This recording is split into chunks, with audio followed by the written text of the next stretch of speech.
Во низата светли имења на македонските револуционери и национални дејци, чија судбина била предодредена да го дадат животот пред олтарот на македонската слобода, жртвувајќи ја сопствената младост за животот на новите генерации, спаѓа Кузман Јосифовски Питу. Задоен со илинденските традиции и традициите на славната Гоцеделчевска ВМРО, во борбата за национална слобода и социјална правда на својот народ, тој ја гледал, како што самиот ке каже, сета смисла на човековото постоење.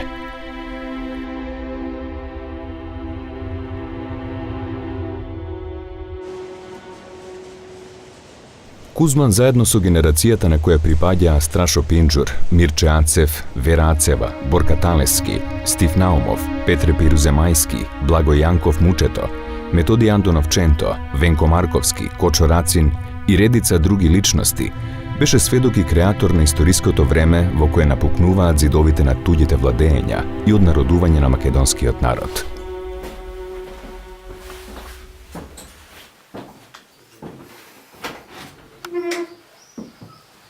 Овие македонски дејци на секој чекори истакнувале својата македонска национална самосвест наспроти асимилаторските политики на балканските држави и освојувањата на фашистичките сили.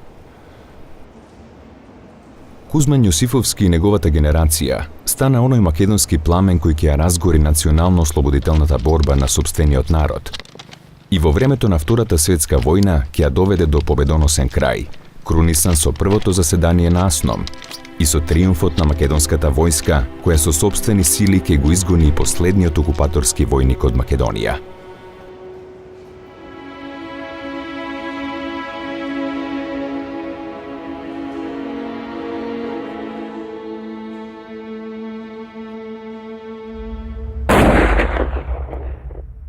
Кузман беше висок, 1,80 м, малце подгрбавен, многу сталожен човек, многу мирен и секој збор што ќе го кажеше, му беше на место.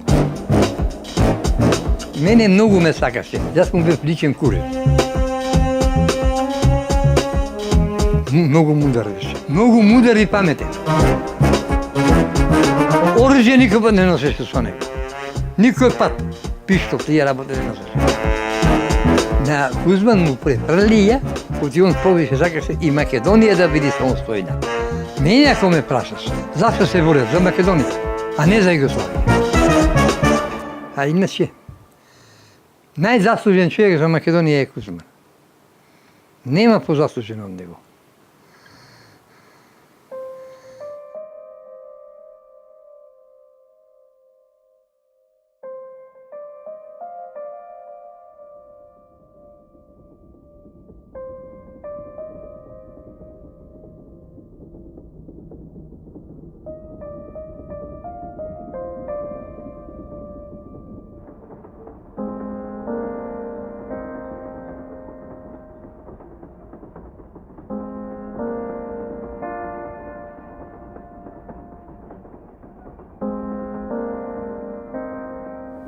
Тој надимак Питу доаѓа во времето на востанието, во револуционарното време, како што другите. Секој за себе бараше некој надимак и тој побарал и тој си ставил. А тоа што е Питу, веројатно има нешто што е важно да биде Питу. Не само тоа што е геројска смртта на Питу, загинат јавно на мечкин камен со пред толку турци, пред толку своји и го дал својот живот. Кузман Јосифовски Питу е роден во Прилеп. Потекнува од етничко и социјално милје, кое просто само од себе создавало услови за радикализам и непокор. Роден е на 15. јуни 1915 година, во текот на Првата светска војна, во услови кога поделениот македонски народ беше изложен на присилни мобилизации, репресии и прогони, кога низ Македонија распарчена во Балканските војни, се распоредуваа над 1 милион војници од двете страни на Македонскиот фронт. Ние со Питу бевме комши. Иако е тој постар од мене 5 години, али се дружевне и со брат му Аспарух, се вика брат му, затоа што татко му Цветан беше волнар, а во Прилеп постојаше волнарски пазар. Тука дуќано негов, на татко му Цветан, беше каршија со анот на Ченто. Македонското национално ослободително движење има свој континуитет уште од втората половина на 19. век. Тој континуитет продолжува и во времето меѓу двете светски војни и за време на Втората светска војна, значи во народно-ослободителната борба. Опустошената Вардарска Македонија во 1980 година како јужна српска покрајна влегува во составот на кралството на србите, хрватите и словенците, а од 1929 година под името Вардарска Бановина во преименуваното кралство Југославија. Во целиот период на живот на македонците во рамките на кралството Југославија карактеристично е владење на терор и беззаконие. Каква била положбата на самиот македонски народ и неговото незадоволство против големосрпскиот режим во Македонија, зборува и фактот што од 17.000 жандари, колку што биле во Југославија, 12.000 биле распоредени во Македонија. Во периодот од 10 години, некаде од 20 до 30 година, во Македонија имаме околу 1400 политички убиства. 14 села биле опожарени и бројни други поединечни насилства и убиства на македонскиот народ. Сето тоа го будеше бунтот на македонецот, а особено на прилепчани, каде традициите на македонското револуционерно движење бе исклучително силни и се пренесува од генерација на генерација. Скоро сите деца, се мојата мајка која била најмала, се вклучени во Народно-ослободителната војна. Тој е сестра му Марика, брат му Аспарух и другата ми тетка Стефанка.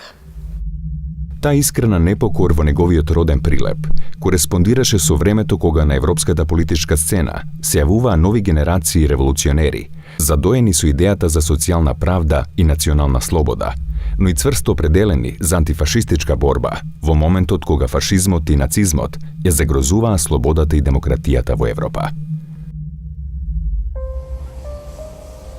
Така, од едната страна, носејќи го со себе белегот и сознанието за неопходноста од прекинување на една поробувачка историја за македонците, и од другата, како студент на правните студии на Белградскиот универзитет, кој во тоа време станува центар на радикални идеи на младата генерација, Кузман Јосифовски Пито се издигнува во визионер, трибун, конспиративец, организатор и водач на национално-ослободителната борба на сопствениот народ.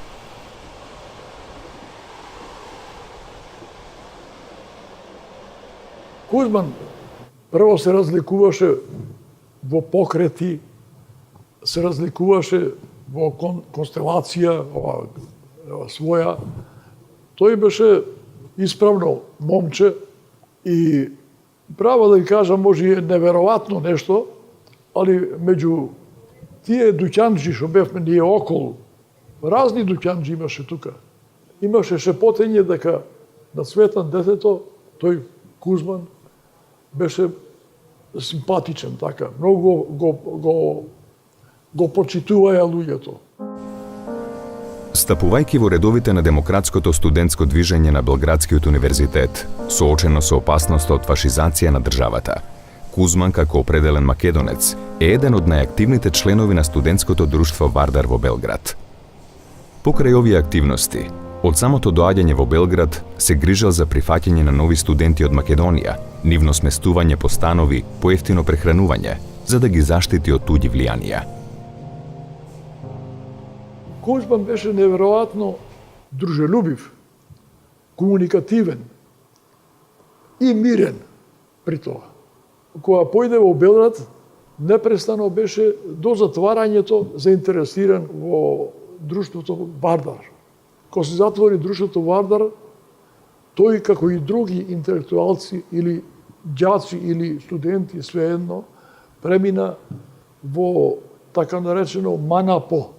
Пред се, ова организација која својата идејна физономија, односно својата програма ја добува на тајниот состанок во Охрид на 28. август 1936 година и во која биле вклучени македонските студенти од Белград, Загреб и Скопје, Но прва од нејзините точки во нејзината програма била борба за јазикот. Значи формирање борба за пробудување на македонската национална самосвест, афирмирање на македонскиот народен јазик, борба против големосрпската хегемонија, симнување на кралската диктатура, демократизација на државата, борба против фашизмот. И оно што е карактеристично за овој период е тоа што тие исто така во нивната програма внетнале еден став дека ќе се борат за достигнување федерален статус на Македонија како една од членките на идната преуредена Југословенска федерација.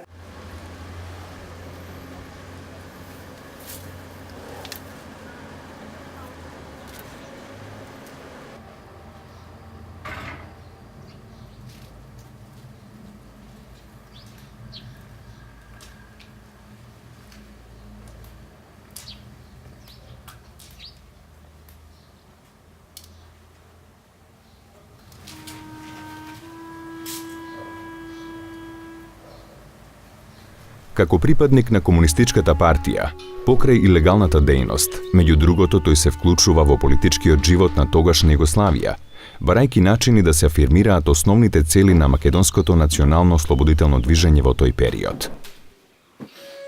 Така на локалните и парламентарните избори во Прилеп во 1936 и 1938 година, заедно со други интелектуалци и работници, ја поддржувал опозицијата. Ali имаше два настана кои ја одбележија активноста и на поголемите од мене, а и на нас помалите, на младите. Тоа беше, првиот настан беше 35-та година парламентарни избори. Се викаше Чичевиќ, кандидат на листата опозициона. А Ченто беше негов заменик. И вториот настан беше парламентарни избори во 38 година. Тогаш Ченто не беше заменик, ничи беше кандидат. Парламентарните избори, што се одржаа на 11 декември 1938 година, беа искористени за афирмација на демократското национално ослободително движење, при што Манапо се определи своите кандидати да ги истакне на листата на Српската земјоделска партија на Јован Јовановиќ Пижон. Во преговорите за заеднички настап на изборите, во кои земјоделската партија очекувала повеќе гласови од југот, било издействувано да не се употребува називот Јужна Србија за Македонија, а биле договорени јавни собири во Скопје, Велес, Прилеп, Битола и Охрид, на кои ќе настапи по еден представник на местната младина. Собирите се претвориле во јавна афирмација на движењето за слобода на македонскиот народ. Особен одек имал собирот во Прилеп, каде од македонските кандидати за пратеник бил истакнат Методи Андонов Ченто. При тоа Кузман и македонските кандидати зборувале на македонски јазик. На денот на изборите се случиле бројни инциденти и насилство, при што били уапсени повеќе учесници на антирежимската агитација, предводена од Кузман, Мирче Ацев, Рампо Левката. На овие избори, мнозинство гласови добил Методи Андонов Ченто, но заради манипулациите и фалсификувањата на изборите, победил кандидатот Шајкаревиќ.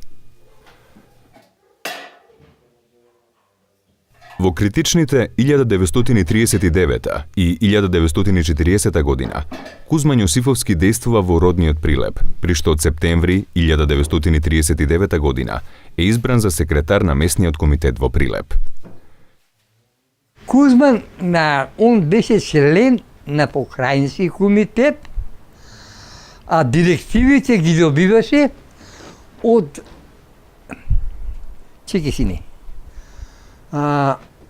од Перо Ивановски Тиква.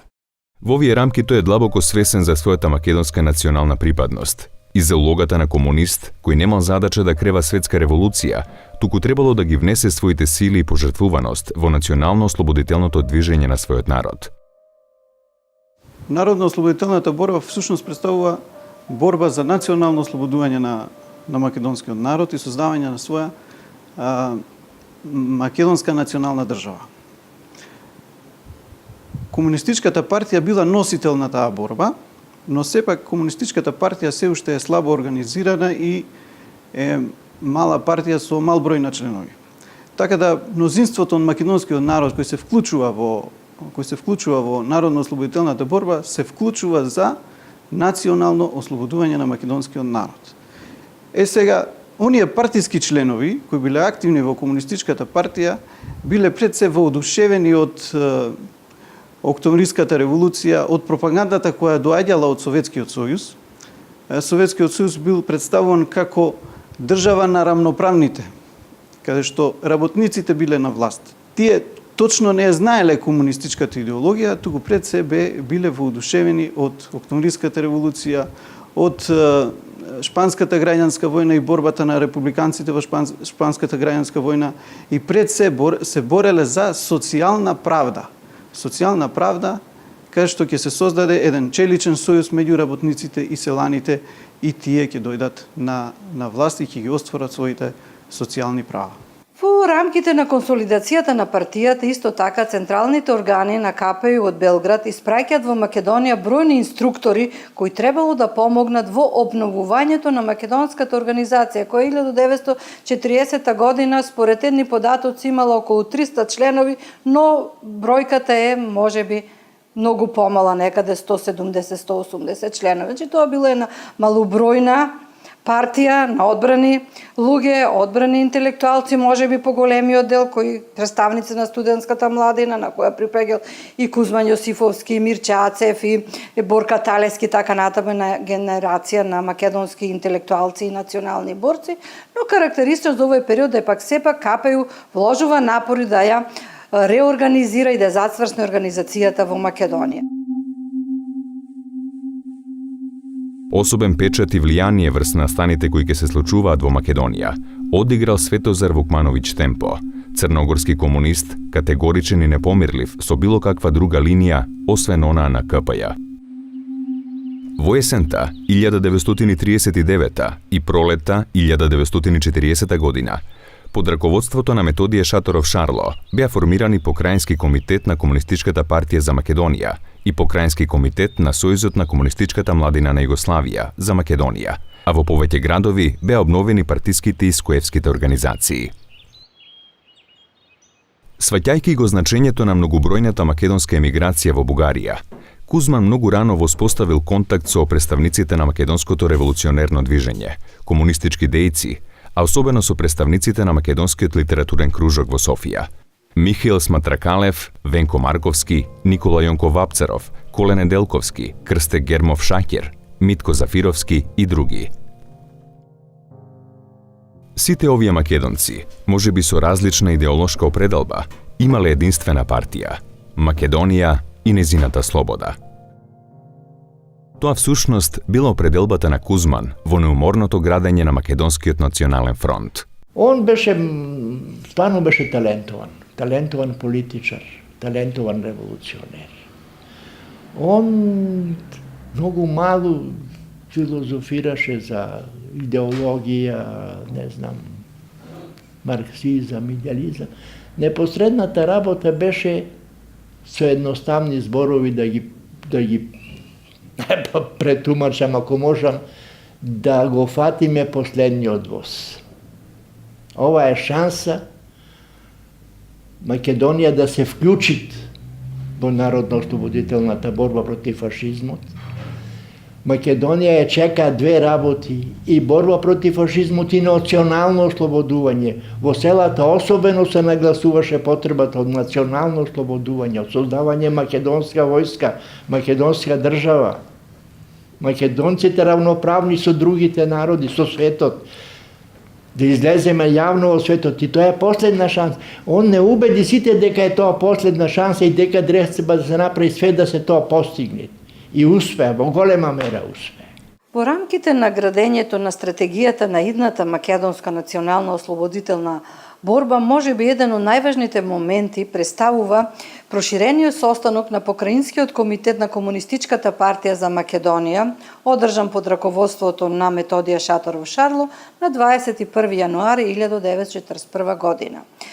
На овој состанок е донесен еден значаен документ наречен решение.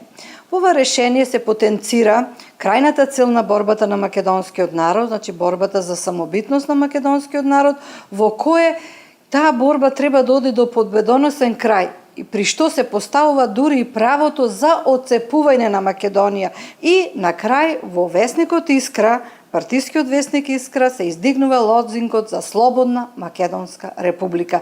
Не единка во Федеративна Југославија, туку слободна Македонска република. Така, македонскиот народ подготвен ја дочекал новата окупација по 6 април 1941 година.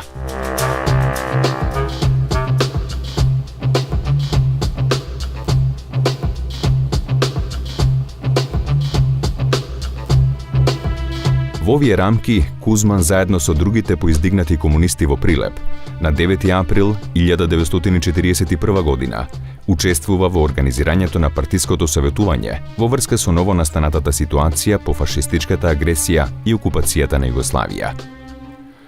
Заземајки курс за вооружена борба против окупаторот, повеќето раководни кадри во Македонија работеа и врзната мощното издигнување на платформата на Македонското национално ослободително движење, кој може да се следи речиси низ целокупната партиска документација на Комунистичката партија во Македонија.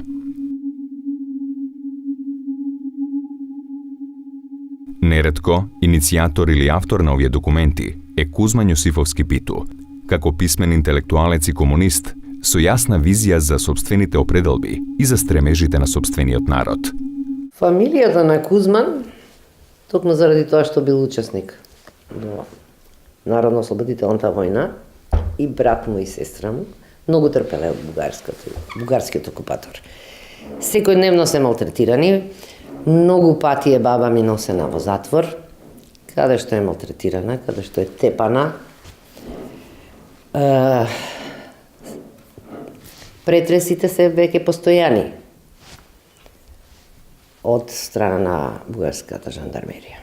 Кога разбираат дека 42 година загинува тетка ми Мара, сестра му на Кузман, кога разбираат дека е загината мојата баба, мајката на Марика и на Кузман, ја вади шамијата и им вели на другите деца, тука, кој биле. Мајка Мара ја дава курбан за слободата, бидете ми вие деца живи и здрави. Тоа се зборовите на баба ми, кој верувам е многу тешко на мајка да ги изговори. Кузман вели: најсудбоносните дни на својата мачна историја, спасот е во славната општа борба против фашизмот. Македонскиот народ сака и има право слободно да живее.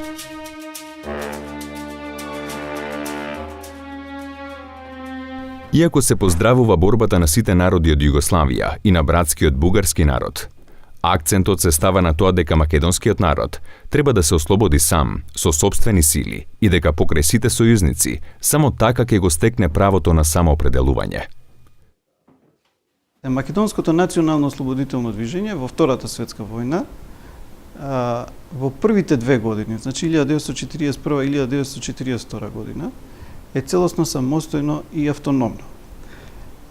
Комунистичката партија формално била под капата на Комунистичката партија на Југославија, значи покраинскиот комитет на Комунистичката партија на Југославија за Македонија, но и двајцата раководители кои биле во тие 2 години, значи политичките секретари Методија Шаторов Шарло и Бане Андреев, воопшто не контактирале со Централниот комитет на Комунистичката партија на Југославија, или тие контакти биле доста слаби.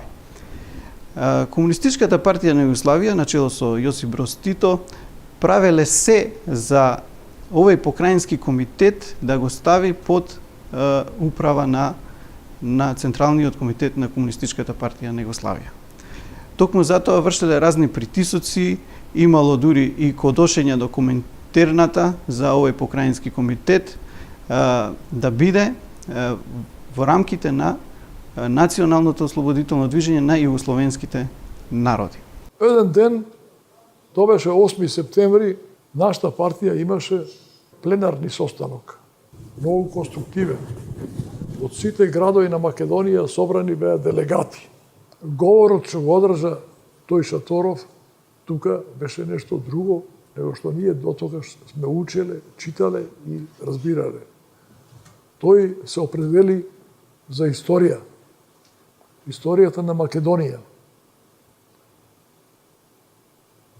И во два дела го подели тоа. Сега ќе ви биде јасно кој ќе ви кажам јас, пошто конкретно, само извод. Едниот дел е општествен. Што треба во општеството македонско да се организира, да се формира како легално, напредно, да се бори за самостојност на Македонија. Тоа е Народниот фронт. Али Народен фронт не како во другите републики на Југославија, него посебен во Македонија. А таа посебност идеше од тоа што ние мислевме во тоа време, дека Македонија живее во полуколонијално робство. Полуколонијално. Експлоатирана е. И во Македонија тој фронт го отворивме. Не треба да биде забранет за никого. Сите може да бидат. И богати, и сиромаси. Сите граѓани, само кои не се јавно искажани како фашисти и кои не се доушници. Ето тие. Се друго влегува во тој Народен фронт. Тоа е за општественото. Вториот дел е аграрниот. Аграрниот дел се донесе решение. Сите колонисти дојдени во Македонија да напуштат земјата македонска и да си одат назад во својата земја. Од кај што дошле. Ако треба да му се даде земја, ако се сиромаси, нека му се даде во Србија српска земја, во хрватска земја и така натаму. Нема македонска земја да се дава. Прво, нема да се дава на поклон, затоа што некој бил за србите солунец, да кажеме, на Солунски фронт, или заслуги имал за државата српска и одликувања некој, ево како Трбиче да кажеме, имање му е дадено. Тоа имање има да го даде, да го врати. И другите колонисти да си земат парталите и да се одат назад. Ја имав 14 години кога отидов у партизани. Толку на 14 години и јас бев најдобар пушко митролезец. И мене да ме прашавте зашто се бори со Македонија. Оти ние за време окупација бевне под окупација за Југославија. Да. Ја учев српско школо. Па тука колене ме уше ме бола на пшенка што не ќе српски да збора. И ти викам, ние бевме инспирирани, ќе бидеме македонци слободни. Ќе имаме работа, тоа беше првото. Македонци слободни ќе бидеме работа. И тоа беше борбата на македонскиот народ. Во септември 1941 година, по отстранувањето на Методије Шаторов Шарло од раководната функција на Централниот, односно на Покраинскиот комитет на Комунистичката партија за Македонија, се формира нов покраински комитет во кој и Кузман Јосифовски Питу станува член на тој покраински комитет, значи од септември 1941 година. Во периодот од 1941 година до 1943 година, обавувајќи разни функции, Кузман Јосифовски Питу е неуморен во организирањето на македонското востание, но и неуморен во градењето на македонскиот национално ослободителен фронт. Особено е значајна неговата улога во создавање на широка база на национално-ослободителното движење, бидејќи 200-300 комунисти не можеле да водат народно-ослободителна борба, туку нив им била потребна широка поддршка на македонскиот народ. Посебно значаен успех во овие негови активности е формирањето на окружниот комитет на КПЈ за Западна Македонија, со седиште во Тетово, во март 1942 година. При тоа како секретар на овој комитет развил богата и интензивна дејност. Онда Кузман почна многу почесто да се јавува. Он веќе како да ја напушти, иако беше во тешка илегала, ама многу се движеше. Струга, Кичево, Маврово, Гостивар, Тетово. Знаевме дека тој често пати ние му дававме курири, или знаевме кои курири доваѓа, ги познававме. Сега морам да нагласам, то дебело да нагласам, тие контакти со Кузмана почнаа да вршат една страшна промена, една потреба за нешто ново. А тоа ново произлегуваше од новата ситуација која настана. Не се чека повеќе некаква револуција, него народно-ослободителната борба е тука. Треба да се почне, треба да се организира, треба да се формираат партизански одреди. А за тоа е потребно, неминов се потребни неколку основни работи. Како прва задача ни ја постави потребата за формирање на организации во селата. Ние многу мало влијание по селата. Во огромном влијанието ни беше градот, работниците, младината. Таа потреба за село многу сериозно ја постави, а и ние сериозно, мора да кажеме, сватишме. Одма се свртивме кон селото. И видовме дека оценките на Кузман дека таа територија е по-благородна, по-приемча, по-адекватна за пошироки, за поголеми настани, ние почнаме да организираме села. Прво, второ, треќе село. Кузман доваѓаше поначесто. И првата работа му беше што е направено, како е направено, што треба да се прави. Ова е период кога целокупната активност на партиските организации и раководства се одвивала во духот на подготовките за формирање на партизански одреди. Мнението за Кузмана кај сите беше исто. Кај сите се разликуваше од други. Ние го викавме стариот, Тетово и Гостивар стариот, а Маврово и Дебар таткото. Еве, и тога и после анализира. Кузман беше 5-6 години постар од нас, скоро врсник во тоа време.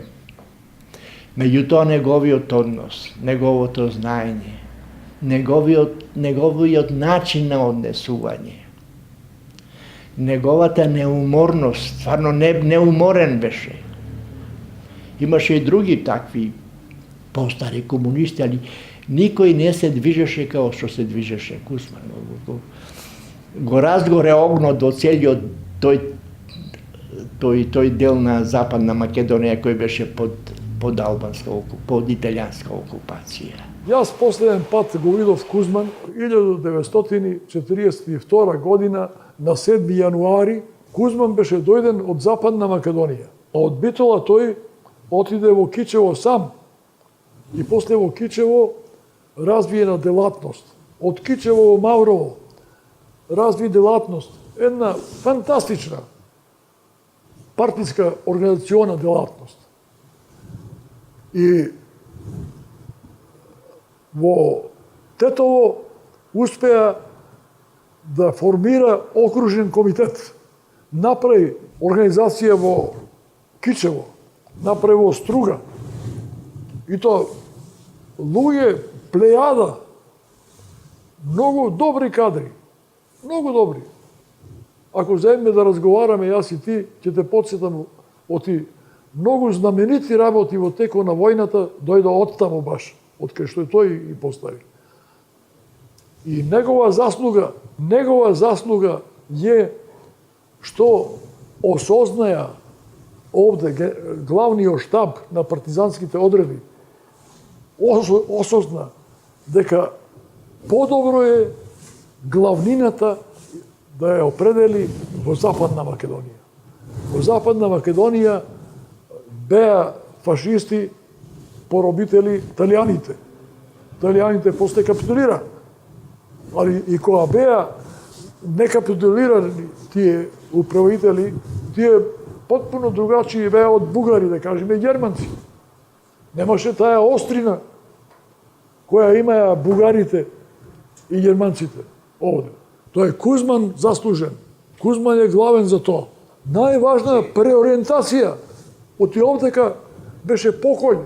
Партизани, да кажеме, што ќе фатат, кинат бугарите. А друго е во Западна Македонија. А во Западна Македонија имаше кој да и пречека. Оти Кузман со својата активност, претходната активност, организациона, направи да има таму доволно кој ќе ги пречека.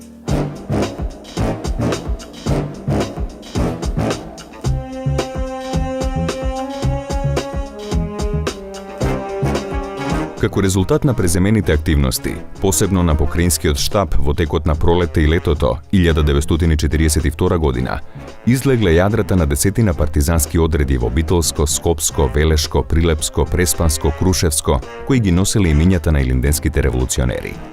Токму затоа, и во прогласот пред Илинден 1942 година, меѓу другото, се повикува македонскиот народ на единство и масовно да се вклучи во новата борба. Во прогласот стои: Македонски народе, оваја година треба да го празнувате Илинден со несломливо единство, во знак на одлучна и несломлива борба против неговите поробители и домашните предатели врховистите.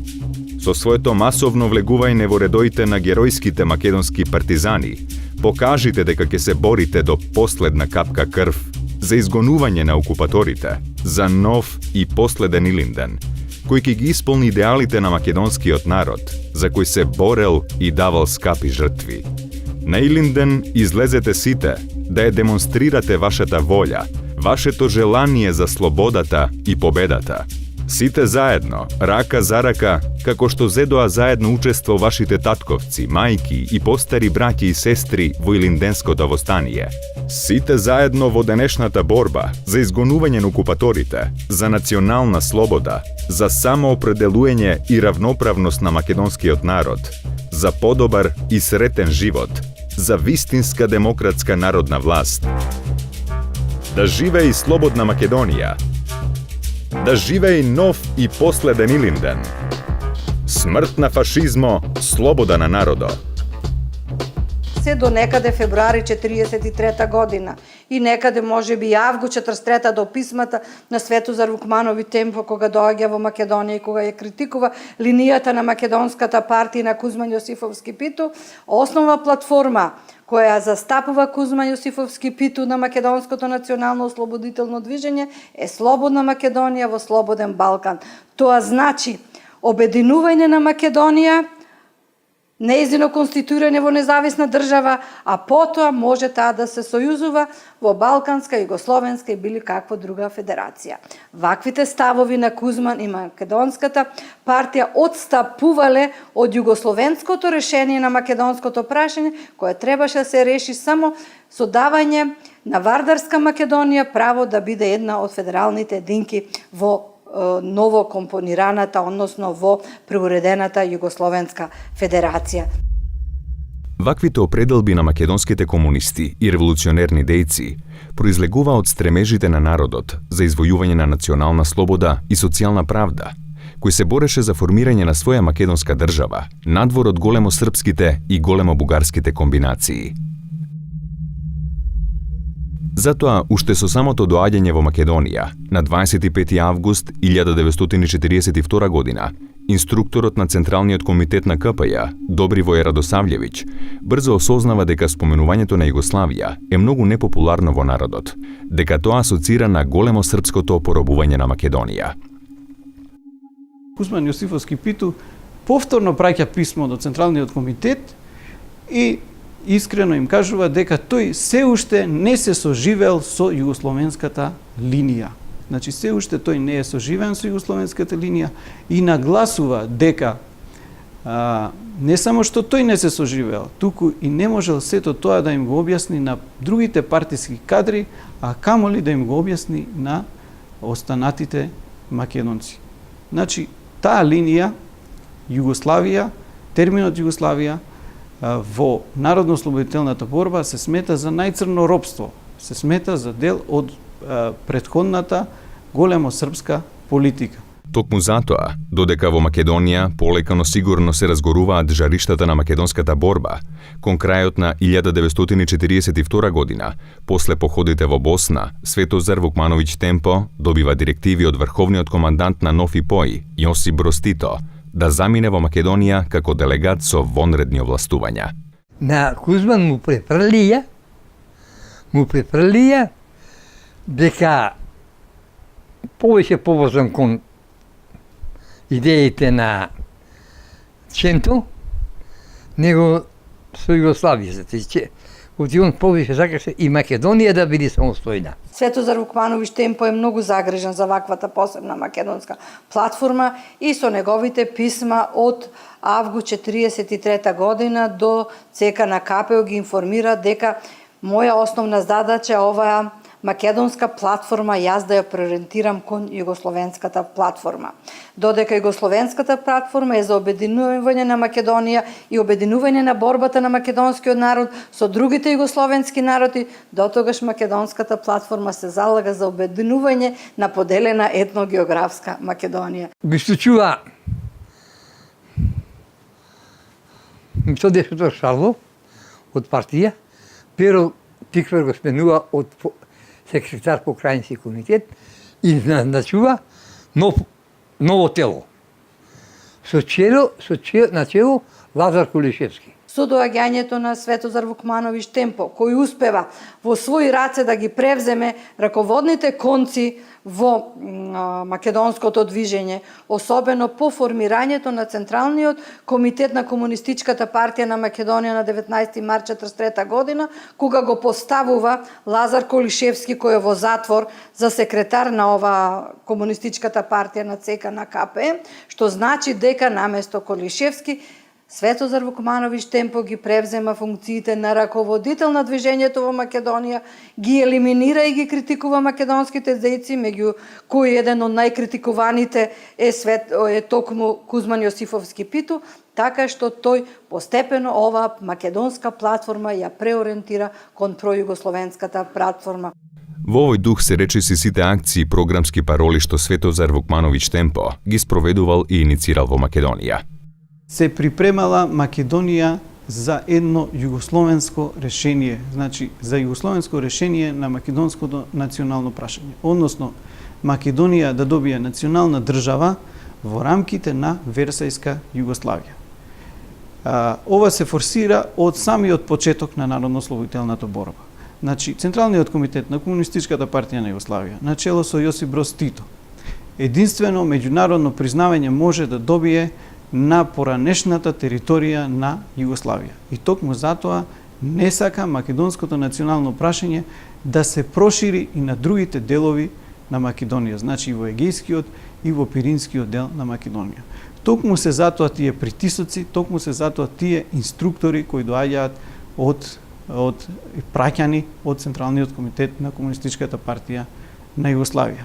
Со поставувањето на чело на Комунистичката партија на Македонија на Лазар Колишевски, сушност децидно може да се процени дека Светозар Вукмановиќ Темпо немал доверба во македонските кадри, токму заради различната линија која низ различните прогласи ги дава Кузман Јосифовски Питу и македонските комунисти, значи една изразена недоверба со тоа што се поставува Лазар Колишевски за секретар на ова организација, бидејќи Лазар Колишевски е српски воспитаник и тој бил проверен српски кадар во кого српските кадри и југословенските кадри од ЦК имале доверба. И како човек од доверба го носат во Македонија, а се елиминираат такви кадри како што бил Кузман Јосифовски Питу и кој по сите квалитети требало да биде секретар на ова партиска организација. Кај македонците дошло до одредена поделба. Значи имало комунисти кои слепо ја следеле идеологијата на Комунистичката партија сметајќи дека така треба, дека тие наредби кои доаѓаат од Комунистичката партија на Југославија се наредби од озгора, наредби од Коминтерната и треба да се следат. И имало македонци кои сметале дека македонското национално ослободително движење треба да биде автономно и самостојно. Кузман Јосифовски Питу на 2 август 1943 година во рефератот поднесен на Преспанското советување по повод 40 годишнината од Илинденското востание, испраќа порака од името на Централниот комитет на Комунистичката партија на Македонија до сите слоеви од македонскиот народ и народностите кои живеат во Македонија за приклучување во народно-ослободителната борба, за остварување на нивниот вековен идеал – слободна Македонија. Тој запишал: На 2 август 1943 година се навршуваат 40 години како избухна славното Илинденско востание, откако заврши херојската Илинденска епопеја на македонскиот народ. Денеска, кога македонскиот народ се најдува пред решителна борба за извојување на својата национална слобода, споменот на Илинден треба поиќе од секој пат да светли пред очите на целиот македонски народ, пред лицето на сите честни и слободолюбиви македонци, сите кои ја сакаат својата земја, користејќи го илинденското искуство и знаејќи ги поуките кои оно ни ги дава, да створат све од себе за остваруење на еден нов, последен и победоносен Илинден. Во 1943 година, на 1 јуни, Кузман Јосифовски Питу праќа писмо до Централниот комитет на Комунистичката партија на Македонија и бара подитно да се создаде еден програмски документ за ослободителното дело на македонскиот народ. Значи, дошло време, војната била разгорена и дошло време сите македонци да дознаат зашто се борат овие истакнати македонски револуционери. Ова писмо, што го пратил до Централниот комитет, било пратено во моментот кога Светозар Вукмановиќ Стемпо бил во Грција. Значи, тој бил во Грција и разговарал со Комунистичката партија на Грција за да се создаде еден балкански штаб, каде што требало да доминира Комунистичката партија на Југославија. Македонија се изделува од рамките на Југославија и се третира како посебна балканска земја.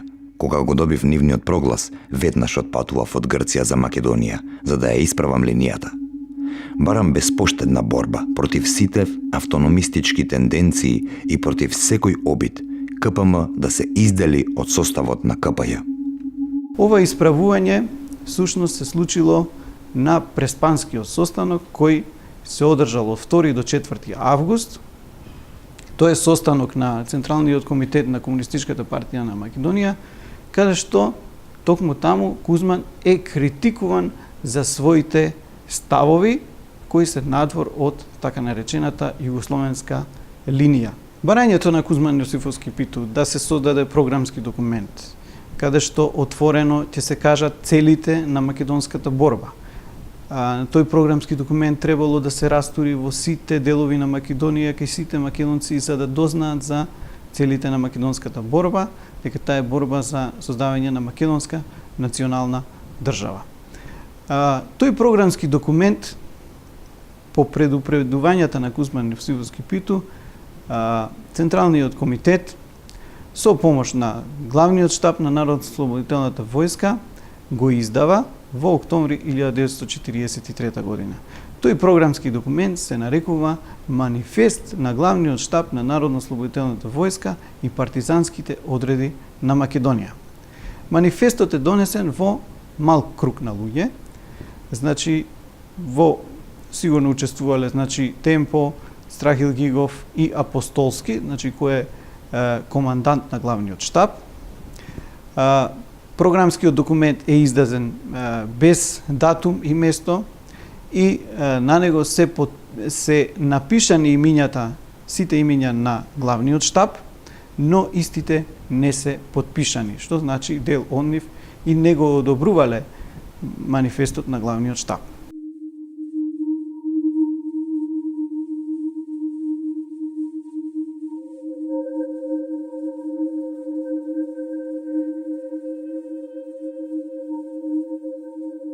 Во манифестот, значи, борбата за ослободување е само на вардарскиот дел на Македонија. Значи, само на делот на Македонија кој е под Версајска Југославија. Значи, токму поради тоа, Акционот Национално ослободителен комитет, каде што учествувале македонски интелектуалци од граѓанскиот слој, кои биле приклучени всушност од Кузман Јосифовски Питу, веднаш дискутирале во однос на текстот на манифестот. По долги дискусии, во декември 1943 година, тие составиле приговор кон манифестот на главниот штаб на Народно-ослободителната војска и партизанските одреди на Македонија. Сметаат дека борбата е созреана многу повеќе и сметаат дека рамките на Југославија не се доволни за да се реши македонското национално прашање. Значи, сметаат дека борбата е отидена подалеку, дека борбата треба да се прошири низ цела Македонија, значи и во Егејскиот и во Пиринскиот дел на Македонија, и сметаат дека манифестот треба да биде поништен, а пак нов програмски документ треба да се донесе на државотворното собрание, значи на АСНОМ, собранието кое требало да се одржи во иднина. Една од најделикатните и најчувствителните задачи која остварувал Кузман Јосифовски Питу во текот на неговата револуционерна дејност е во одржување и воспоставување врски со Бугарската комунистичка партија. Значи, во овие рамки, во координацијата на антифашистичката борба помеѓу комунистичките партии на Балканот, Кузман Јосифовски Питу ја одржува врската помеѓу КПЈ и Бугарската комунистичка партија, која е многу деликатна задача, бидејќи и двете партии некако се соперници околу Македонија и македонското прашање. Битката во планините била добиена. Биле создадени крупни војни единици на Народно-ослободителната војска и слободна територија, а се започнало со подготовките за свикување на антифашистичкото собрание на Народното ослободување на Македонија, АСНОМ. Тој своето визионерство го покажа, го истакна. Визионерството ти треба да се создаде институција која се донесе одлука за држава. Асном, да кажеме, нему, тој на советувањето во Преспа, тој го кажа то во својот реферат.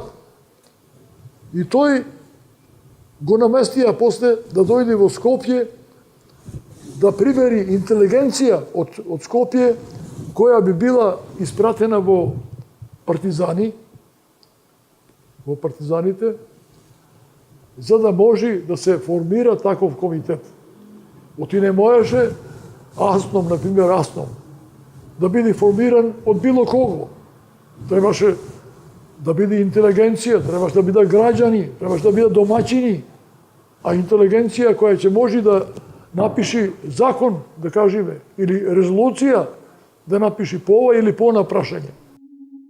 Токму затоа, Кузман покажал забележителна активност во формирањето на мрежата на народно-ослободителни одбори, како никулци на новата народна власт, а во есента 1943 го формирал и раководел Акциониот народно-ослободителен комитет, АНОК, кој вршел функција на највисок народно-ослободителен одбор.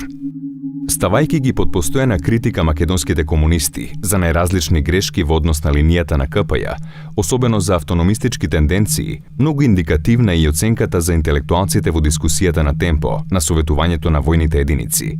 На 21 декември 1943 година запишал: Најважното во организацијското прашање, тоа се кадрите, предаени на партијата. Речиси немаме кадар кој ќе ја спроведе линијата. Ако во партијата постојат паметни интелектуалци, ситно буржуаски елементи, линијата ќе остане мртва. Нашата главна задача е да се исчисти партијата од тие елементи, да се стави партијата во здрави работнички раце, макар што тие работници и да не знаат многу да зборуваат. Во групата на тие интелектуалци, кои имале своји погледи и ставови и кои знаеле да зборуваат, спаѓа и Кузман Јосифовски Питу. Таа хајка против интелектуалците, за жал непропратна мрачна сенка и во првите години на слободата, кога интелектуалштината, покрај автономизмот, представува уште една етикета за политички дисквалификации. Кузман Јосифовски и најголемиот дел комунисти ја продолжуваат борбата за извојување слобода на македонскиот народ, како рамноправен субјект во конституирањето на Југословенската федеративна заедница. Посветувајќи се на борбата за македонската слобода и за остварувањето на социјална правда, Кузман трагично го загубил својот живот, без да го доживее големиот чин на прогласувањето на демократска федерална Македонија на големиот Илинден, кој до последен миг беше неговата духовна звезда водилка. Беше убиен на 25 февруари 1944 година во одна предиспланирана акција на бугарската полиција во Скопје. Именно човекот кој е задолжен за држењето на врската меѓу Кузман и бугарскиот и Централниот комитет на Бугарската работничка партија комунисти, Крум Георгиев, брат на Българјанова, односно сопругата на Бојан Българјанов, кој беше едно време инструктор на Бугарската партија во Македонија, во една провала на Софиската железничка станица, токму во моментот кога требало да дојде во Скопје да се стретне со Кузман Јосифовски Питу, во една голема акција на бугарската полиција бил уапсен. Наводно имаше една куќа која служеше и за илегалци. Кузман често таму одеше као илегалец, имаше средби и со некои представници од Бугарија. Пред бугарските полициски истражни органи, Георгиев открил дека требало да оствари средба помеѓу представниците на КПМ и БРП, посочувајќи ја куќата наводно во местноста Козле, како и точниот датум на средбата. Откако бил доведен и на лице место ја посочил куќата, тој бил убиен надвор од градот. На 24 февруари, бугарската полиција и полициските агенти од така наречената специализирана група А презеле акција кон посоченото место наводно, а на 25 февруари се обиделе да влезат во куќата. Очигледно се предадени и ја го обколуваат објектот. Кузман успела да се спаси, да рипне од прозор, меѓутоа бива погоден во нога, меѓутоа продолжува да бега. Понатака го убива, јас колку што знам, стражар на ложјоница. Доаѓал некој млекар. И млекарот влегол пред Кузмана 2 минути и бугари ве, те панивне. Те панавне и Кузман 3 метра понатат и он замкава и ја избегнува. Не сваќаш? Нарачкава.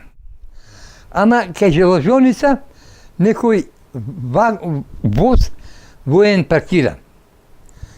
Војникот стража чувал. И му вика, стој. Мисли дека е некој што кради. Овој не застанува. Убиството е случајно.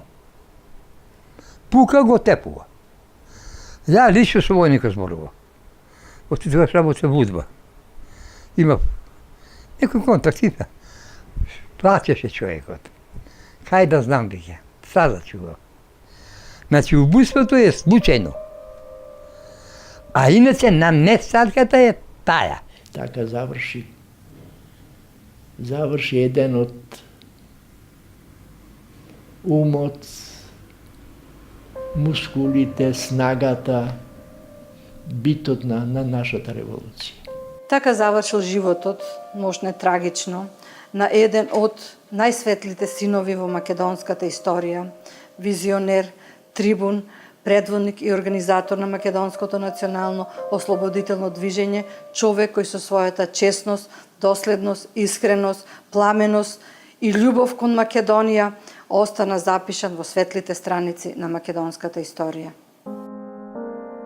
Кузман како личност се одликувал со широчина, самоиницијативност и визионерство. Тој, иако дисциплиниран комунист, пред се бил интелектуалец кој размислувал и самостојно донесувал одлуки, прекален македонски борец кој упорно настојувал македонскиот народ да биде субјект на историската сцена и сам да одлучува за својата судбина. Во 1945 година Кузман Јосифовски Питу е прогласен за народен херој. Во текот на годините многу училишта, улици, студентски домови и разни други општествено јавни установи го носат неговото име. Неговиот лик во 2011 година заслужено си го најде своето место во Музеот на македонската борба за државност и самостојност, а во 2013 во Скопје ќе биде поставен голем споменик посветен на неговата личност. Неговото име е запишано во плејадата македонски синови кои живееле и умирале за слободата на татковината Македонија.